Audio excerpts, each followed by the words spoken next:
All right, I am live on YouTube. For those of you who are here in YouTube, I am also streaming live inside Clubhouse. So if you see me looking down, I'm looking at my phone and acknowledging the people that are in the room in my mind. And you who are in Clubhouse, if you want to come find me over on YouTube, I don't actually know the best way to do that, but I'm assuming if you just pop over to YouTube and search Lori Hammond, you'll find me.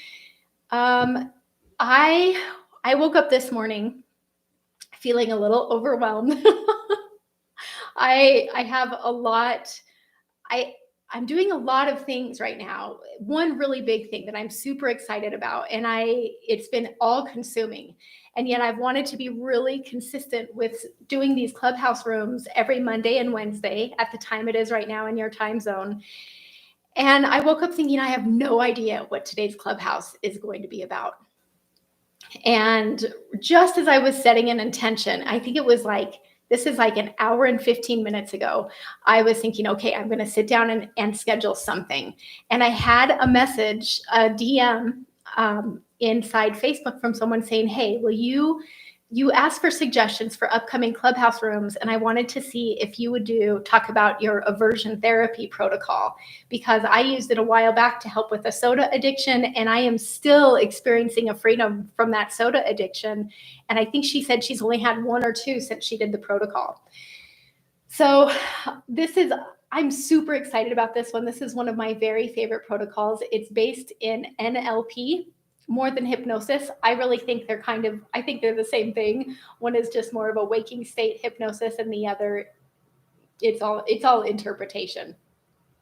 And before I start, just in case I forget at some point in this video, I want to give credit to the three people that have influenced this protocol for me the most. It's kind of an amalgamation of things I've learned from these three people. The first one is David Snyder, and I was first exposed to the concepts I'm going to be showing you through his spinning technique, which I stumbled on when I first started learning hypnosis. The second person is Didi Verg. The full pronunciation of her name, I think, is like Didi Vergadros. I'm not sure how to pronounce it properly, so we'll say Didi Verg. And the third is Joan Courtney. So when I first started hypnosis, I was terrified. I was terrified to call myself a hypnotist. I was terrified to try and help anyone because I couldn't quite understand what the magic mechanism was underneath that allowed it to work when it works. I still don't know what it is, although I feel like I'm getting some clarity. And the cool thing is, the more and more clear I get about this, the more I realize it's nothing to do with me. It's nothing to do with how confident or how well trained or how skilled I am. It's a lot to do with intention. So when I first learned hypnosis, so when I was a hairstylist, I quit my job as a hairstylist, and I gave a full 6 weeks notice so I could tell every single client that I was going to quit. Usually if you give notice at a salon, they'll say you're done so that you don't take your clients with you. But my salon owner knew I wasn't going to take my clients with me. But I told all my clients that the reason I was quitting my job was so that I could travel the world. And I wasn't sure what I was going to do, but I was going to travel the world because I was so embarrassed to tell them that I was going to be a hypnotist. Hypnosis had changed my life, but I couldn't really identify as a hypnotist. So, and I look back at that. That's something that I regret so much, but I was terrified. I was such a chicken. So fast forward a few weeks, I was able to take this incredible business class. It was called Pop-Up Business. And now I believe it's called The Rebel Entrepreneur with, oh, my mind is going to go blank right now. I apologize, Alan and Simon. I can't think of either of your last names. And it was a group of I believe there were about 70 people there, and they were all people who wanted to find a way to become financially independent through creating some kind of a business that allowed them to prosper financially. And I thought, this is perfect because I'm getting ready to transition from full-time hairstylist to full-time hypnotist. I have no idea how to reach people. So I'm in this space of like 70 of my peers, 70 people who are similar to me, who are all looking to establish themselves in a career, like in a new career or niche. niche for my European friends. And I remember that it was the first time when I walked into that room, it was the first time I introduced myself as a hypnotist. And I kind of paused for a minute to see if I was going to be struck by lightning, because it felt so foreign to introduce myself that way, because I was Lori Hammond, hairstylist. And so as the word started getting around and people started realizing that I was a hypnotist, they would come to me and ask me if I could do some kind of a fancy trick. And the only thing that I felt remotely comfortable trying was David Snyder's spinning technique. And I didn't do it the way David Snyder teaches it, but I had watched him do it over and over and over. And then I had trained with Dee Dee Berg, and she taught me a version of it for craving aversions, because she specialized in weight management. So I kind of let them know, well, if you have some kind of a food that you crave, or something that you just want to break the habit of doing, I can help you with that. So the first lady had an ice cream addiction. And I said, okay, we're going to do this. And I tried to pretend like I was confident, and I had no confidence. So I'll walk you all through this right now. This is how it was taught to me. So the key components of what I'm about to show you are to get a person to physically play along. Because when we try to overcome habits, we try to overcome limiting behaviors and limiting beliefs, we really screw ourselves over when we try to get our conscious mind involved, when we try to use logic and overthink. So when you start to get the body involved and you become willing to play along and follow the cues that I give you, this is what David Snyder says, and I really believe it's true. When you play along, it can't not work. And so this is why it's a little bit tricky. Okay, Jeff, I see you here in Clubhouse, and I know there's a couple, or in YouTube. I know there's a couple others. Thank you for being here, because I'm going to figure out how to do this visually in Clubhouse without the visuals. The only time I've had this not work it was actually with a hairstylist friend of mine who didn't have any confidence in me, and she wouldn't really cooperate. So I'll walk you through this the way that I helped the lady with the ice cream addiction. The first thing you want to do is you want to have the person really, in hypnosis speak, it's called associate in to the craving. So you can do that by using your words to say, okay, what's the thing you want to be free of, the thing that you don't want to crave anymore. And I just want you to imagine, and here I'm holding my hands out in front of me, imagine that I have your favorite flavor of ice cream right here.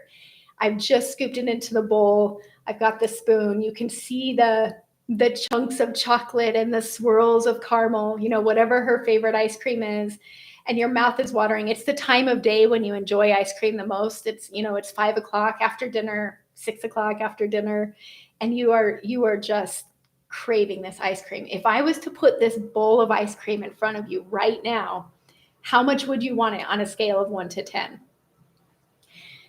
Usually they'll say something, it needs to be at least above a 7 for this to be effective, in my opinion. You want them to really experience that craving. And if they're not experiencing it, have them start to talk about the thing that they crave. Have them start to talk about the time of day that they crave it the most, and the last time when they just couldn't say no. And it will start to generate those same neural pathways. We create as we narrate. So if they start talking about the craving, they're going to start building it up. So then you'll say, okay, how intense is it on a scale of 1 to 10? And when you tune into that craving, just notice, okay, I'm getting ahead of myself. So I'm going to give you the original way I did it, then I'm going to give you the way that I've refined it to make it even more effective. So you're having them imagine this. You just get that SUDS, that subjective units of distress, which is the intensity on a scale of 1 to 10. Now you're going to dissociate them. You're going to pull them out of that craving. And this is so easy because you can just say, okay, and you kind of move your hands away from wherever that ice cream bowl was and have them look around and say, okay, just find for me 3 things that are blue in the space around you. And if there's nothing blue, you can choose red or green. And I do this. That's my favorite way to do it. You can also say your phone number backwards, which is really hard and people have to think and they usually can't really do it.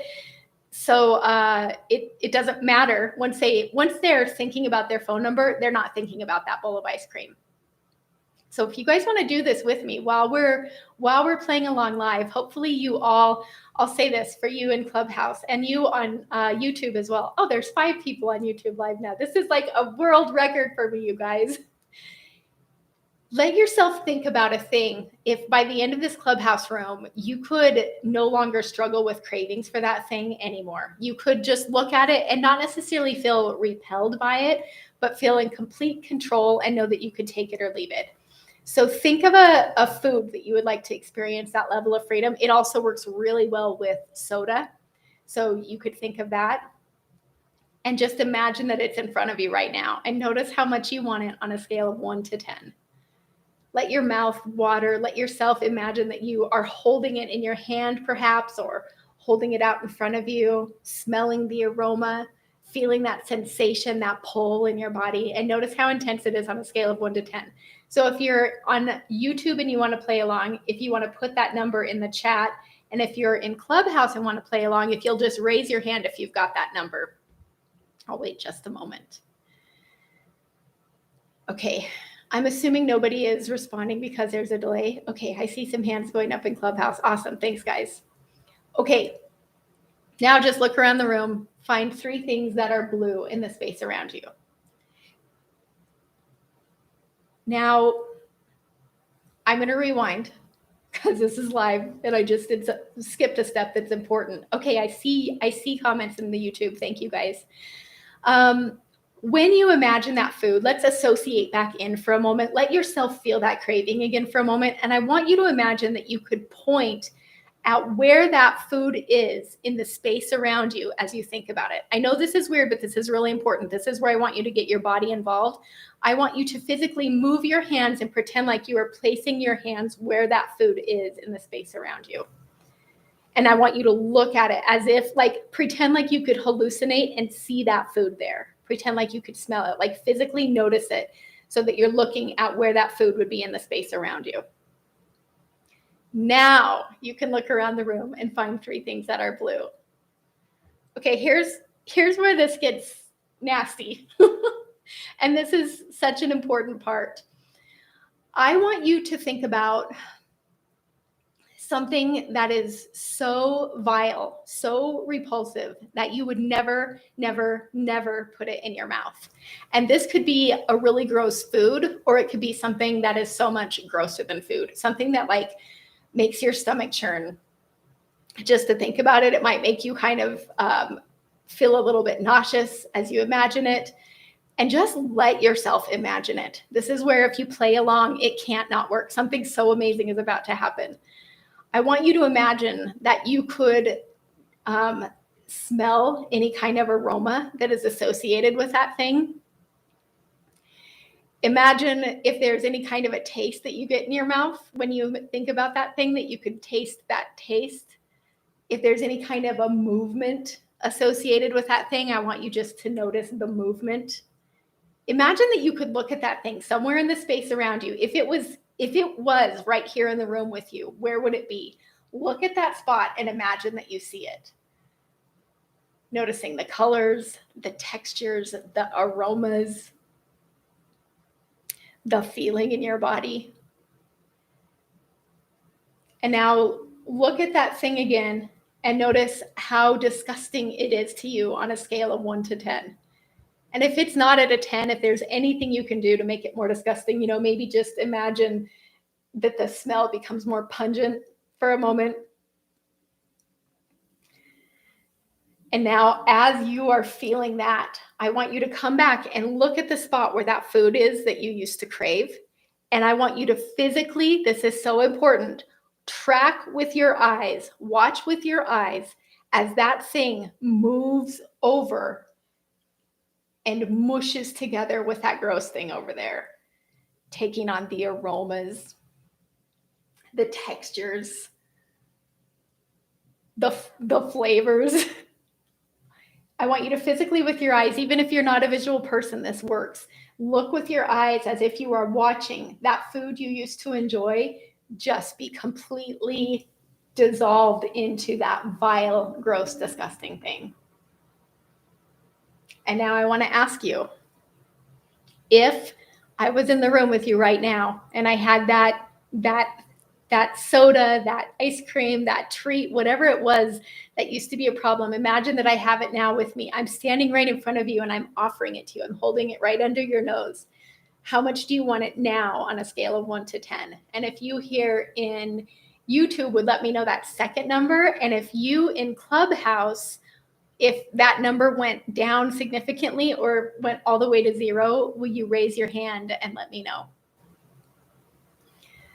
Okay, yay, I see all kinds of hands. That's awesome. And I think there's a delay on YouTube, so I'm just going to choose to believe that everyone's number went down. So that was the first phase of, based on David Snyder's spinning technique and Didi Berg's aversion technique. When I amalgamated those together and created that, oh yes, I see 0 and 4. Jeff, we got some work to do.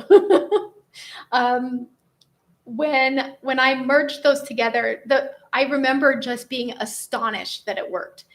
When the people that I did it with at this conference, and these were non-hypnotists, had these results, I thought, oh, like this actually works. You mean I'm going into a career that actually works? I just realized my microphone is far away from me.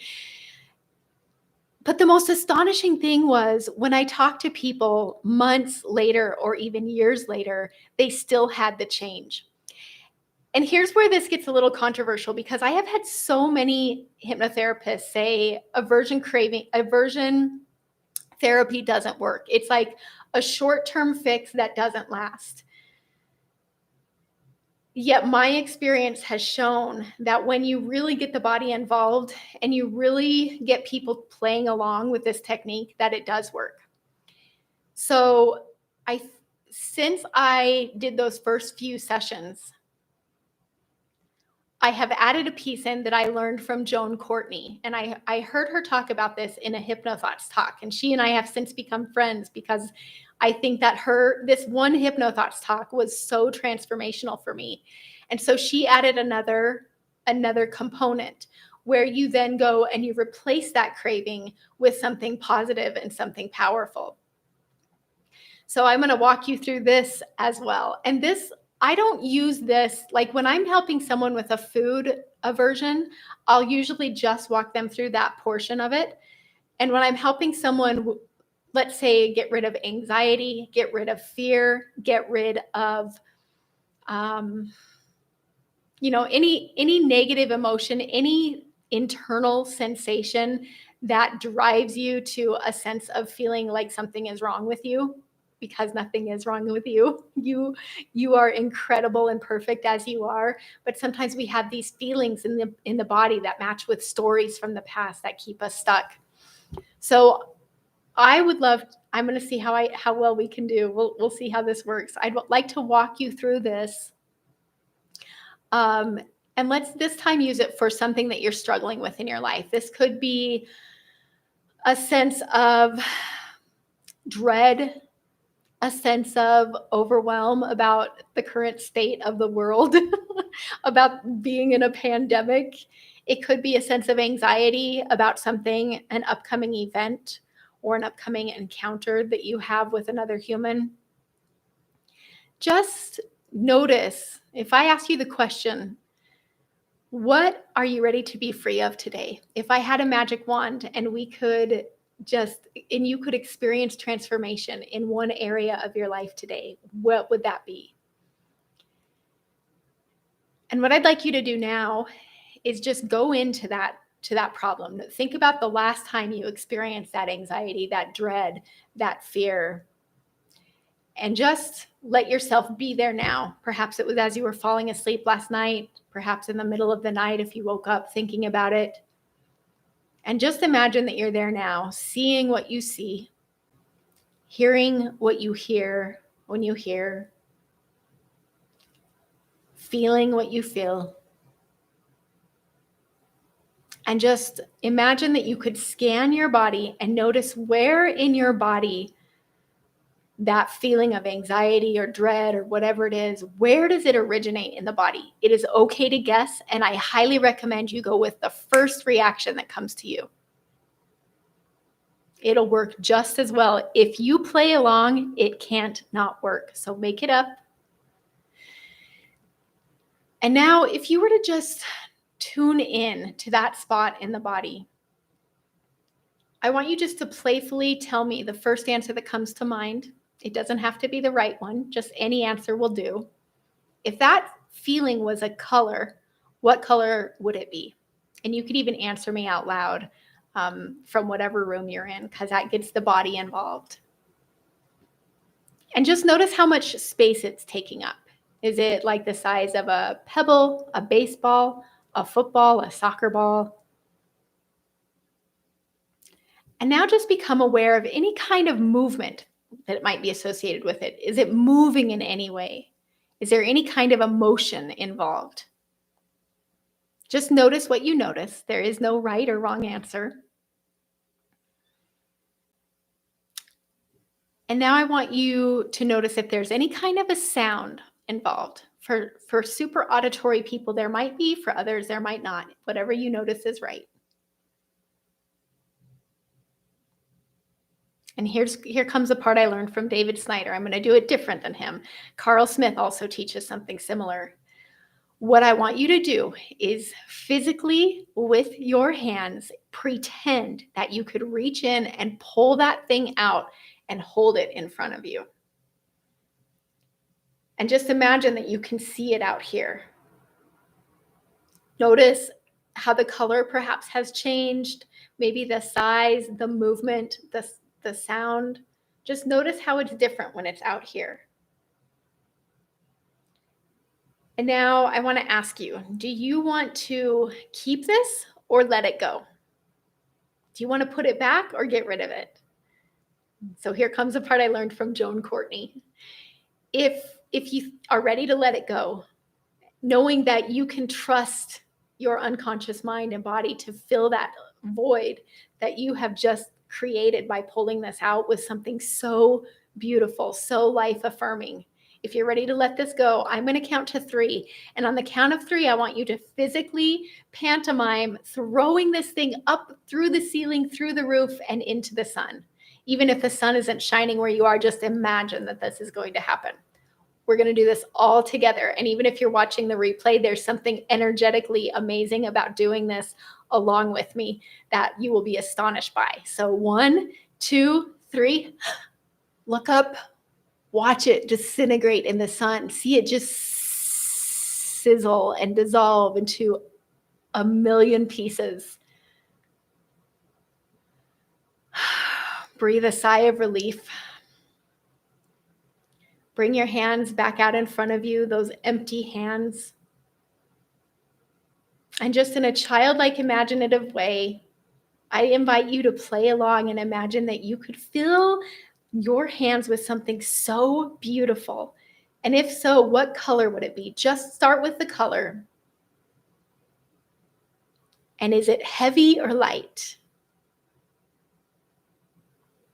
How much space is it taking up? How is it moving? Once more, go with your first answer to this next question. When you have this, what kinds of things do you say to yourself? What kinds of things do you know about yourself? It could be as simple as, I am okay. And now on the count of 3, I'm going to invite you to pull this inside and bring it into your body, wherever it feels appropriate to bring it. And just trust that this is going to infuse a new way of looking at that situation in a way that is so beautiful, so profound, and so inherently you. 1, 2, 3. Bring that in, close your eyes. Feel that color radiate into every cell, every atom of your being. Notice that movement permeating your body. Notice that self-talk installing itself in all the places where you need it the most as you repeat that empowered self-talk to yourself right now.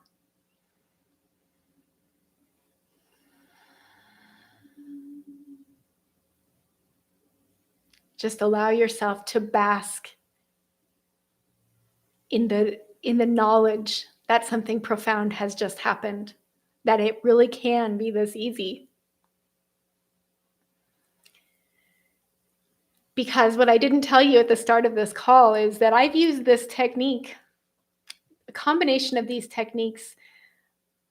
I've seen some of the biggest transformations of my career using these techniques, and they've surprised the heck out of me. It's kind of been, well, I'm not really sure what to do, so I'm going to try this. And the first time I did this was weeks after that conference that I told you about, where I told people I was a hypnotist for the first time. I hadn't had any clients yet. I think a few of the people from that conference had done Zoom sessions with me where I felt super unconfident. But I hadn't really had any clients to speak of. And a family friend asked if I would help their young adult son with addictions, with an addictive, he had a heroin addiction. And I was so desperate to get clients that I said yes, even though I had no idea what to do to help. And I had deep, deep self-doubt. And when I got there, I was just petrified. And I sat and I talked with him, and he explained to me that the addiction originated from a phobia of seeing people vomit. And he had such a fear of seeing people vomit that it had made him feel like he didn't fit in with society, and he was unable to function in reality. So he started using drugs to help himself feel like he could fit in with people. And he had been in and out of rehab multiple times. He had been in and out of therapy. He had been on different drugs to help him curb his illegal drug use. He had tried everything. And I'm sitting here talking to him, and I just talked and talked, and I was doing my best. Mike Mandel, my teacher, says, show up as the wizard, show up as a person who, show them that you believe in what you're doing and it will help. And so I was just pretending like I was confident, even though I wasn't. And after I probably talked for like an hour and a half, I had him stand up, and I stood up next to him, and I did that exact same technique where I said, okay, I want you to just let yourself feel that fear of seeing someone throw up. Imagine that you're back at the amusement park when you were a little boy and this happened, and it kept you, like, he was debilitated for days after seeing this happen. Imagine that you're there again. So I associated him in. I had him really go into the feeling and notice how intense it is on a scale of 1 to 10. Then I walked him through and said, okay, notice the color, how it's moving. And I'm sure I did it poorly, you guys. And I tell you this because you don't have to do it perfectly. What you have to do is get the body involved and get them playing along. And then I had him pull it out, and I said, okay, do you want to get rid of this? Yes. And so I said, okay, I'm going to count to 3, and I just want you to throw it behind you. That's all I did. And this I learned from David Snyder. I didn't spin it like David Snyder does, but I had him throw it away. I must not have learned that from David Snyder now that I think that, because David Snyder spins it and puts it back in after it's changed. So he did this. And after he had thrown it away, I said, okay, now I want you to check back in and notice that empty space. Notice how that feeling has transformed. Try to find it. Try and see if you can find it. And when you tell someone to try to do something, there's failure built into that word try. So try and find it and notice that it's gone. And he tried to find it. And if I remember correctly, that feeling went from like an 8 or 9 down to I think it might have been a 0. I can't remember. It's been years. And I just remember thinking, awesome, that's really cool. And I think we spent a few more minutes. I gave him some homework assignments and was on my way. That was the only time I've ever seen this person in my life. And this was, I'm going to get emotional. This was 4.5 years ago.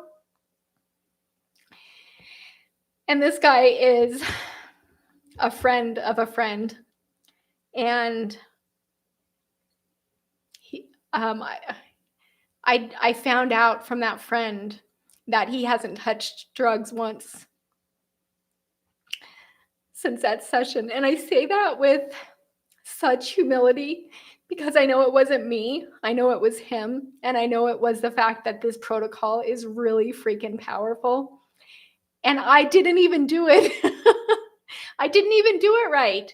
Like if I were to do it again, I would have replaced that thing that he took out with something beautiful, with something reaffirming, with an affirmation that he could bring in and tell himself if he notices those moments when he used to experience addictive tendencies, that now he experiences this beautiful thing instead.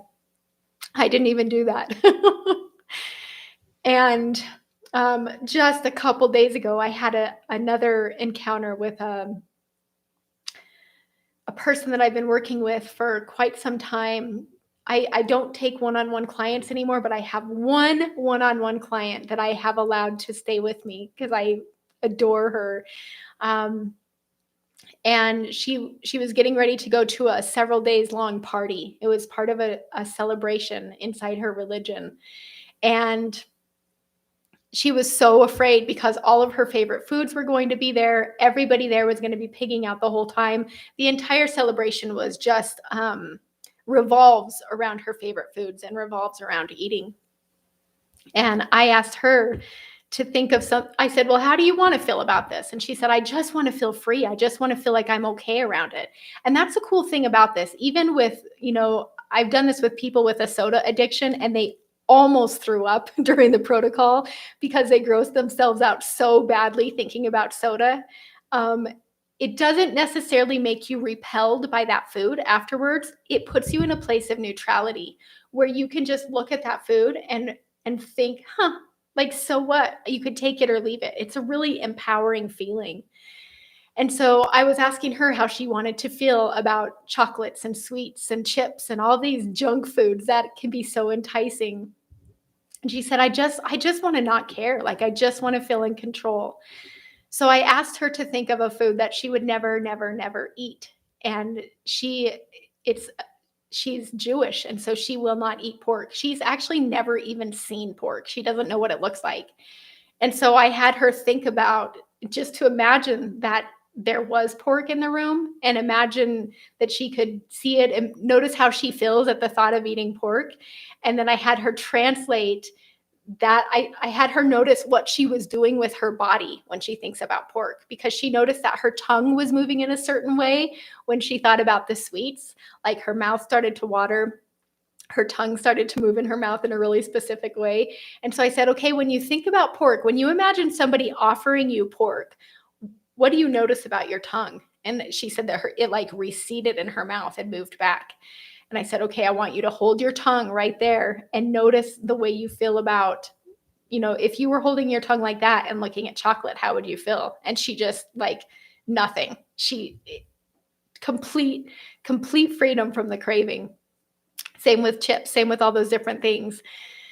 So when you stop overthinking and stop using the conscious mind to figure these out and start going into the way that your body codes the different cravings, the way that your body codes anxiety, what you're doing with your body when these things happen, you get so much power. And so this girl called me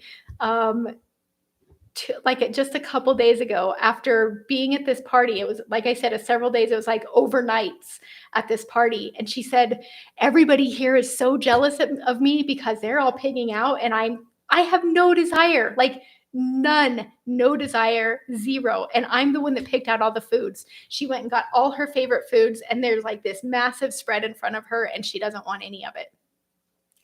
So this is a really powerful technique.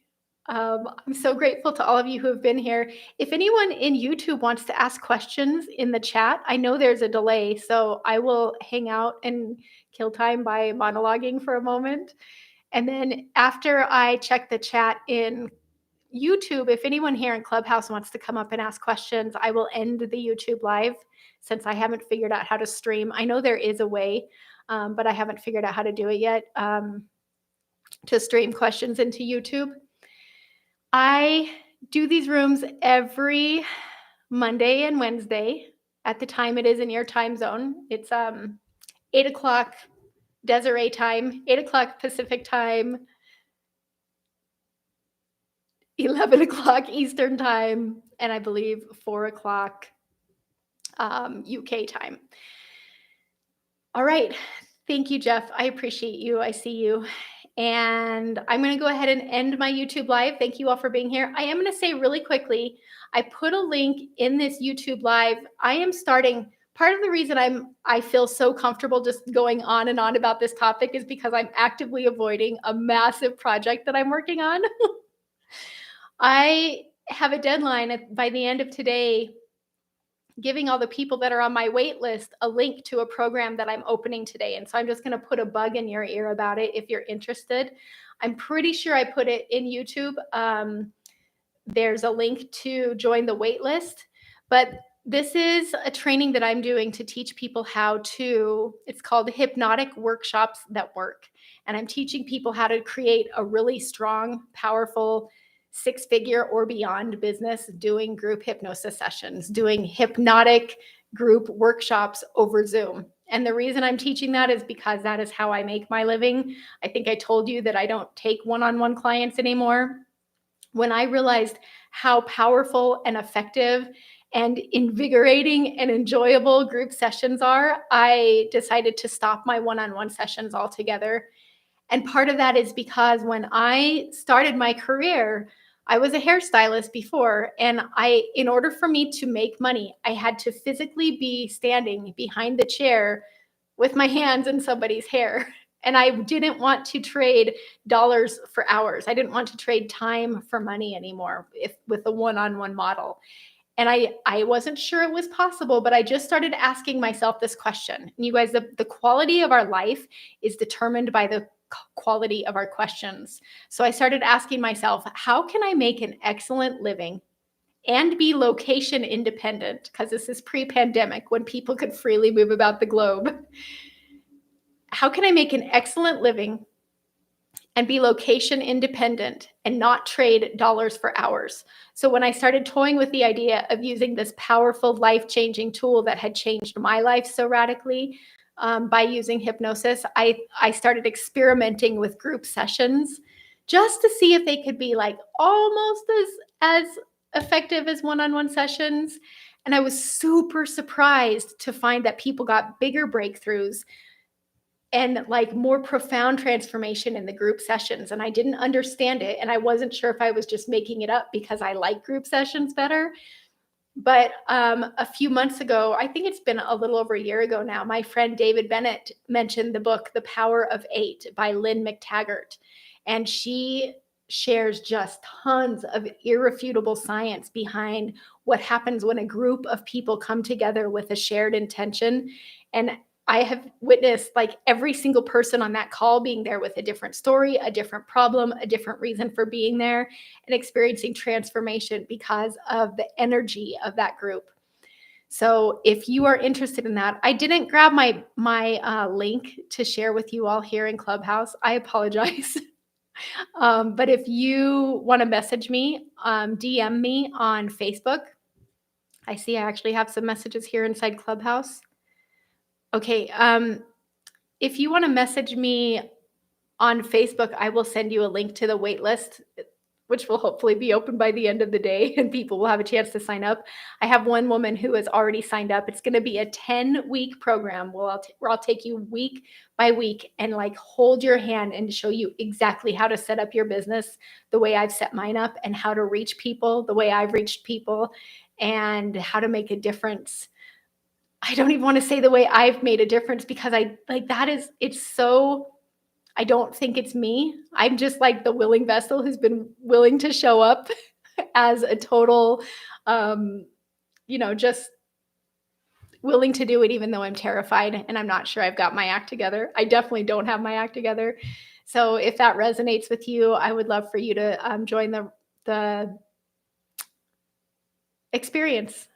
And I'm going to stop talking now. Thank you all so much for being here. I appreciate you. Have a beautiful day, and I will see you on Wednesday, same time, same place.